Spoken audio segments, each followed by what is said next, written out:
guest for this video who also happens to be my sister. So do you want to introduce yourself? Yeah, so my name is Deborah, but people call me Debs, and I was the ACS president for my university.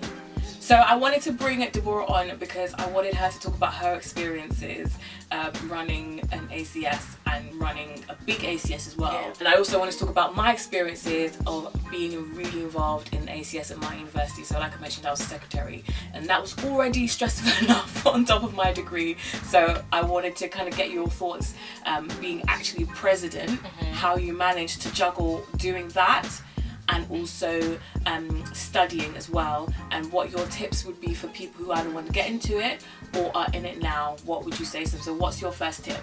I mean, I want to start off by saying that these tips come from what I should have done, not what I did, because I did not do so well in my year of presidency.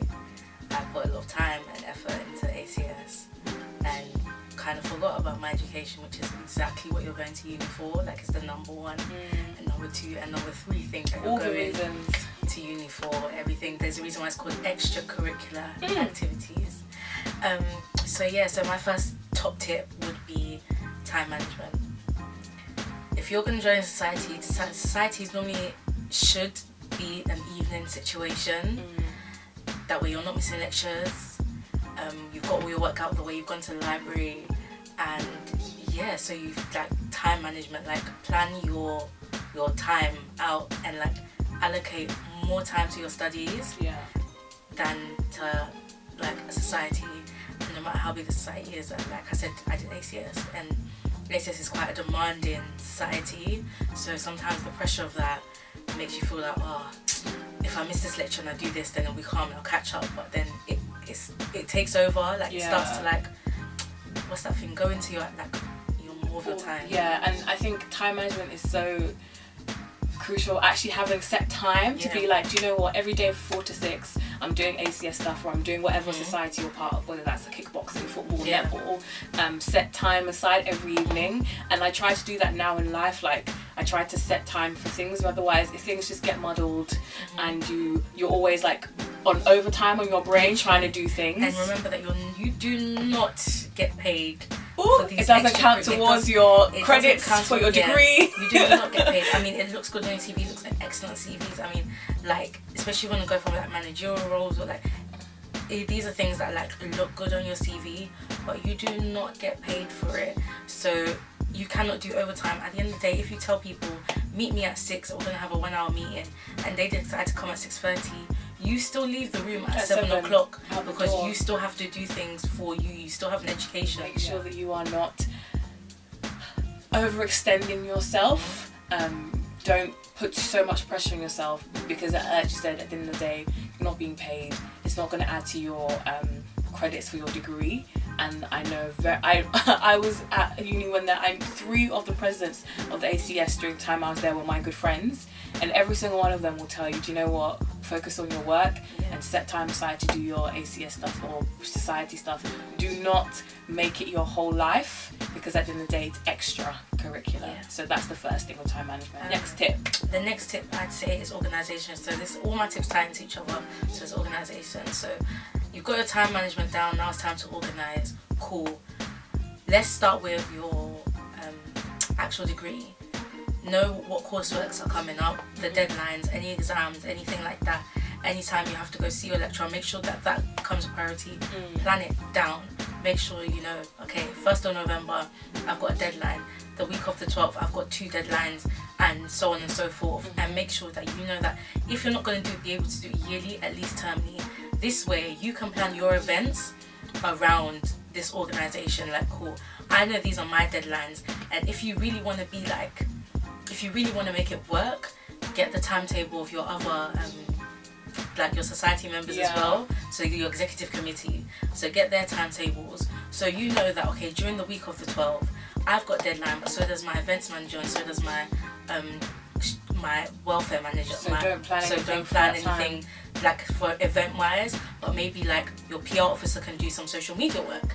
Do you get me? So that was something that I never did, or I wanted to do, but I never implemented, and I think that was kind of like it was crucial, because there was a lot of times where I'd have deadlines, but the people that I'd asked to do things in my team would have deadlines, and they'd be like, well, I can't do it because I've got deadlines, and it had to be done, so I'd have to do it. So my deadlines were sort of like forfeit. I was doing things the night before, and obviously it did not. That wasn't helpful. I think the thing with being organised is thinking ahead all the time, which we've learned to do over time, is thinking ahead and planning ahead.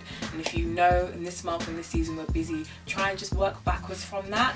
And don't be leaving events, especially like big society events. Oh my gosh, you won't even hit your target if you don't start promoting do early. Do it early. I have stories about events that we threw that, if I say the word meltdown, all my friends watching this video will know what I mean. So organisation is so key, and organising yourself with the people that you work with, and everyone knowing everybody's schedule. I think also with organisation, everybody knowing when to expect things from each other. So giving clear like deadlines. When you ask for things, I want it back by this time, not can you send this ASAP. No, and give me a date and a time. A date and a time always, but also give time for your date and time. So if you know that you need to have this flyer out by the 17th, ask for it for the 15th. That way, if they can't have it done by the 15th, and there's a reason that they can't have it done, either they've got 2 days to make it up, or you've got 2 days to make it up. Because if you give things when you need them, like, cool, I need it by the 16th midnight, and you need it 9 a.m. 17th, what kind of pressure are you putting on yourself? So good friends. Now, this is a general university tip, but when you're a society exec, it's really important. As ACS president, I did not have a lot of time to go out to here, go out there, go out, because I had to do my studies. And it's really important that you have friends that understand that, not that they're not a priority, but that you have to like see them kind of, not when you can, but it's not going to be like when you weren't a society exec. And I had friends that would literally come and sit in with my meetings with me, or pick me up from my meetings, or walk me to my lectures, because that's when they could see me. And so it's not just good friends, let me put more understanding friends, like friends that are going to understand that, you know what, this means something to you, and they're going to be there and they're going to be supportive. And when you need to vent and melt down, they're not going to run around and talk and be like, this is what's going on in the ACS committee. No, you don't need friends like that. Because that is such a key part with having good friends and understanding friends. Mine was different in that most of my friends were in the committee with me, and like thankfully we all managed to ride through the year, and we were all still friends, and we didn't have any major bust ups or blow ups. It was a good experience for us overall. It was definitely challenging, but I think having this clear understanding of okay, we are now doing ACS stuff. This is our focus, is ACS stuff, society stuff. And then when we leave this place, we're all back to friends and we're having a laugh and we're bantering. But I think it's important to have the clear distinction for us anyway. And also I think what she's talking about, having a united front. If you are running a society, if you are a team, at any point with anyone, you present a united front. If you fight and you tear each other down in private, when you get outside that room, you are one united front. So in university, as you'll know, if you are in university, information spreads so quickly, and so it's really important that if you are running a society that is well known, that is a main society on campus, that you make sure that you preserve each other, you respect each other in public. If people ask questions about you, the other person that you're in society with, you make sure you give a polite and respectful answer, regardless of what you actually think. Make sure it's a united front at all times. Everything is good. Like, it's fine. We're figuring it out. They're cool. It's calm. Cool. It's all the time. It's bliss. And that's it. That's it. You don't let people. You don't go out. This is the thing about having good friends.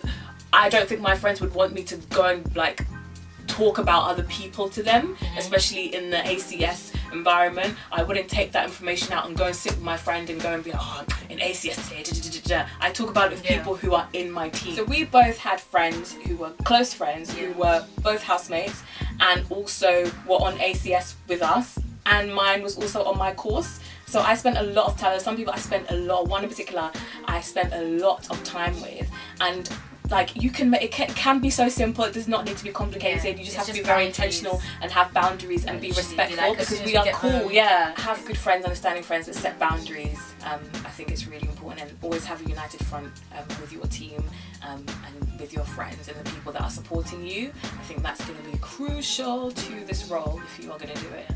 So guys, thank you so much for watching this week's video. Hopefully you got some tips if you're thinking about running a society or being involved in a society.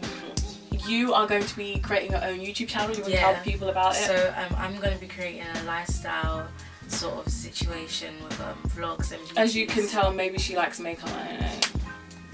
Hate. Anyway, I'm going to be having like some vlogs, some lifestyle, some stories. I mean, you'll probably hear some of my ACS stories on there as well. Yeah, I'll be going on her, but it won't be professional. It won't be professional. I'll be turning up. So we can, when it opens. Yeah, when it opens, she'll say it, but it'll be called Chartade, spelled CHARTADE. Great. So yeah, we'll be doing some more collaborations. But yeah, thank you guys so much for watching. Again, if you have any questions, email me at stayinguponit@gmail.com. Follow me on Instagram, Facebook, Twitter. Everything is at stayinguponit. And if you go on YouTube and search Staying Up On It or Up On It, the video should pop up. And we will see you guys next week. Remember to stay up on it. Bye guys. Like, comment and subscribe. That too. Bye guys. Bye.